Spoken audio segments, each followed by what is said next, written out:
Hey guys, this is Dr. Celaya. I hope you're doing well. Today we're going to talk about intermittent fasting, and is it right for everyone? And before we get started, go ahead and hit the subscribe button down below and also the bell to be notified of our future videos.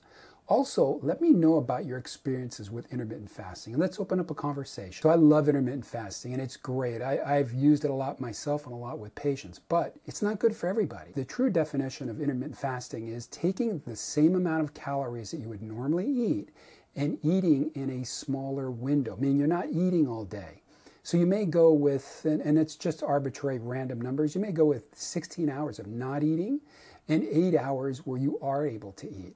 It makes a huge difference for a lot of people's health. And there's some people that even do the 1 meal per day, which is great too, but it becomes a little bit more difficult to be able to put all those calories into one meal. So what are the good things about intermittent fasting? Well, one of the first things it can do is increase human growth hormone. And with human growth hormone, we're seeing better growth, body composition, cell repair, and even metabolism. And when you have low human growth hormone, it increases your disease risk and also can make you fat. So intermittent fasting can also increase cortisol. And that can be a good one or a bad one. It's not uncommon for you to have low blood sugar or hypoglycemia when you are intermittent fasting. And this is not a bad thing all the time because it can increase your human growth hormone. In addition to your body not burning glucose, it can burn ketones, which can suppress your appetite and also help you with weight loss. It's basically your body's way of burning fat. So for a healthy person, intermittent fasting can be great. So the bad thing about intermittent fasting is it depends upon how you do it. If you really decrease calories at the same time, you're going to stress out your system. That can downregulate your metabolism by increasing reverse T3. And reverse T3 is an inactive thyroid hormone that binds to the receptor site of the active thyroid hormone, so they can't stimulate the cells to increase metabolism. You have to be very careful with adrenal issues also. Adrenal issues can be really affected by fasting, where you don't have a certain amount of calories on a consistent basis.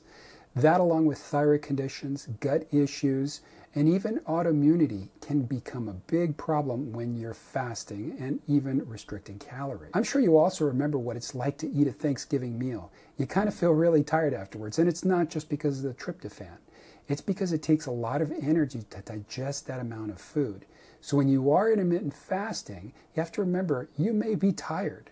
So it's something that you may or may not want to go down that path. And I suggest taking it slow. Don't go full out. Do it very, very lightly, maybe 1 or 2 days a week, and slowly start to increase it. Maybe just skip one meal. Intermittent fasting can also be a path to eating disorders, so be careful. My name's Dr. Celaya, and you can find me at drcelaya, drcelaya.com. You can go to the website, take a look around, and you can even schedule for a free 15-minute consultation. I hope this helps.